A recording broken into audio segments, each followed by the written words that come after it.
Hello, Morongo Basin and listeners around the world online at Z107.7fm.com. Here is the Z107.7 local news for Wednesday, September 6th, 2023.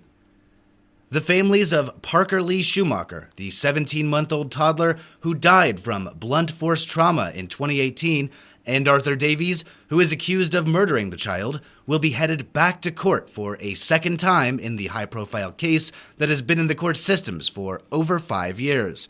Online news editor Robert Hayden has been covering the case and joins us with this update. The jury in the Arthur Davies case is, quote, hopelessly deadlocked, and the trial has ended with a not guilty verdict on one charge and a mistrial on all lesser charges. The case will be now retried, according to State Attorney Charles Sway. On the count of murder in first degree, the jury returned a not guilty verdict. However, lesser charges of involuntary manslaughter and felony assault on a child causing death were deadlocked, with a final vote of 10-2 in favor of conviction on both counts. All 12 jurors must unanimously agree on a verdict. The jury heard a second round of closing arguments on Tuesday morning after they appeared deadlocked on Thursday. They were adjourned for Labor Day weekend with the hope that further closing arguments would help nudge the jury towards a unanimous decision. Judge Christopher Polone declared a mistrial on the lesser charges, and the jury was dismissed after 4 weeks of serving. After the lunch break on Tuesday and before the verdict was read, Judge Polone addressed members of the courtroom audience who had heckled defense lawyer Zulu Ali as he left the courtroom after closing arguments. In the hallway outside the courtroom, one or more audience members appeared to sarcastically applaud and make comments towards the counsel as he exited. September 23rd has been set as the first pretrial date. We'll have more details on this story as they develop on this over 5-year-old case that's heading back to trial for a second time. Reporting for Z107.7 News, this is Robert Hayden.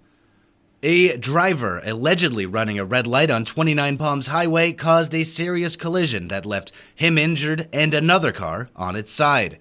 At around 11:15 a.m. yesterday, county sheriff's deputies report that a Chevrolet Equinox failed to stop at a red light on 29 Palms Highway near Dumosa Avenue in Yucca Valley and collided with a Jeep Grand Cherokee.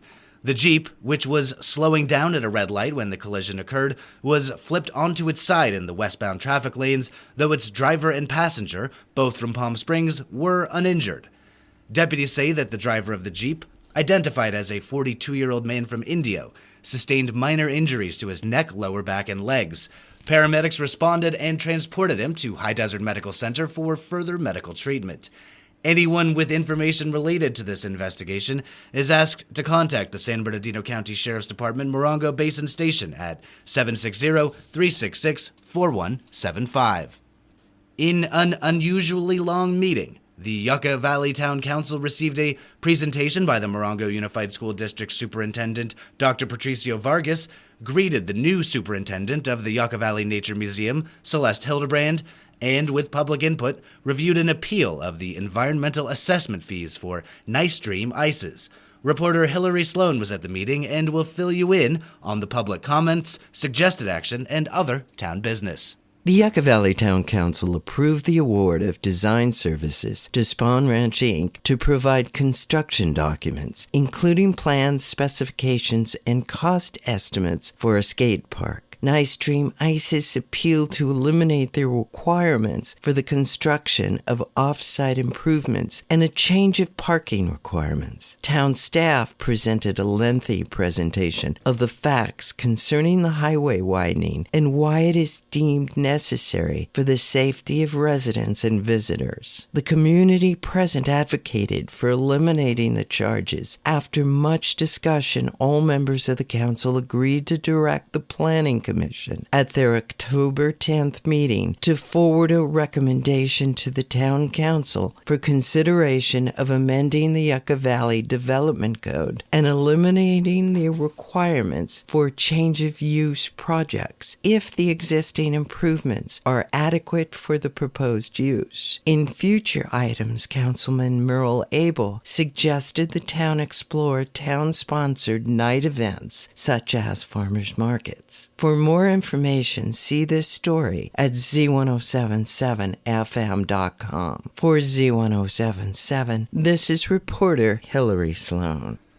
The Morongo Valley Community Services District Board of Directors will be holding a last-minute special meeting at 6 p.m. tonight in Covington Park's multipurpose room.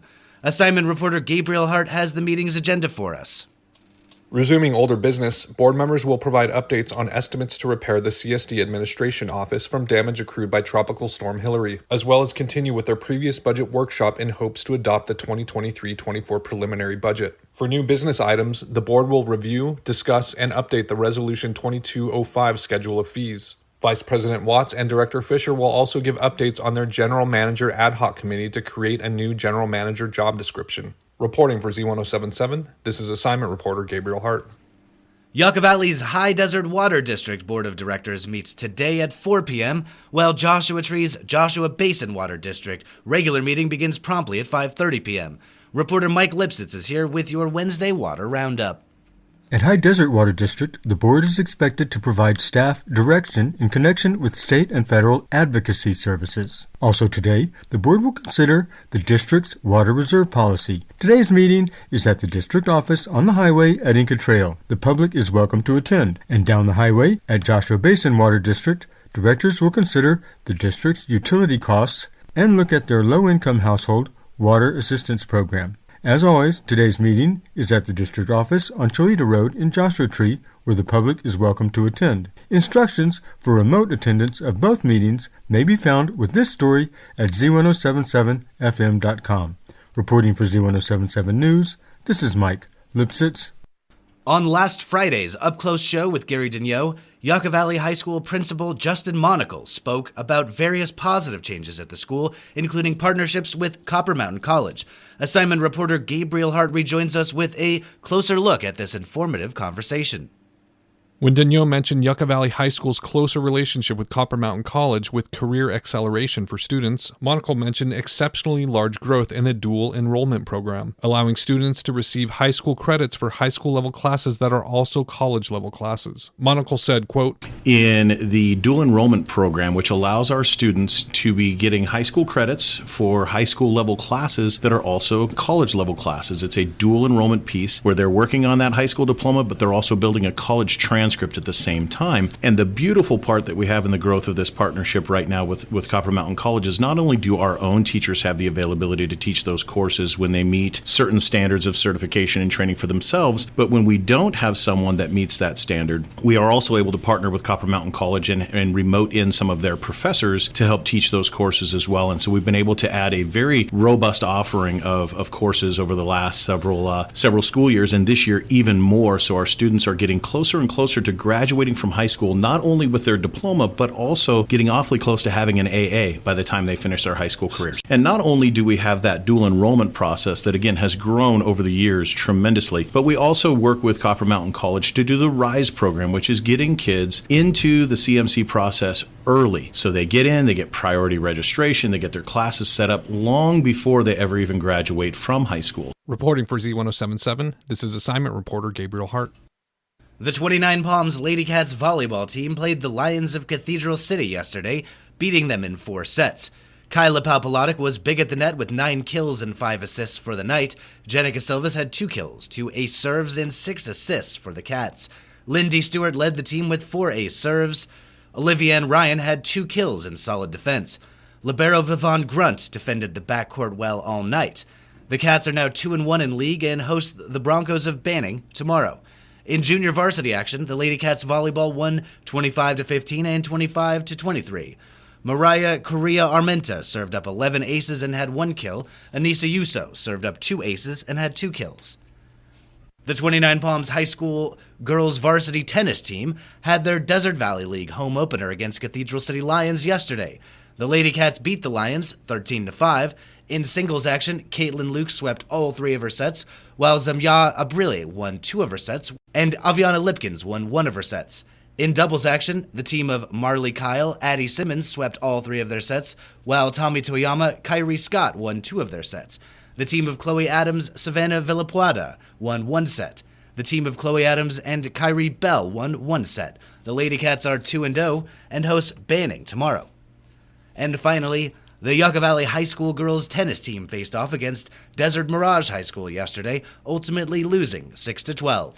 Coach Cindy Miller said that highlights from the Trojans team included Carly Frazier in singles, who went 6-0, 6-0, and 6-1, and in doubles, Cole Philippi and Caitlin Tennis went 6-0 and Andrea Avila and Laura Perez went 6-1 and 6-1. The Yucca Valley High School girls tennis team will host Coachella Valley tomorrow at 3:15 p.m. That's our local news. Hear local news 7 times a day, 7 days a week at 7, 8, 9, noon, 4, 5, and 6. If you hear news happening, let us know about it. Email us at tips@Z107.7fm.com. Reporting for the Morongo Basin News Leader, the award-winning Z107.7 Local News, I'm Jeff Harmetz.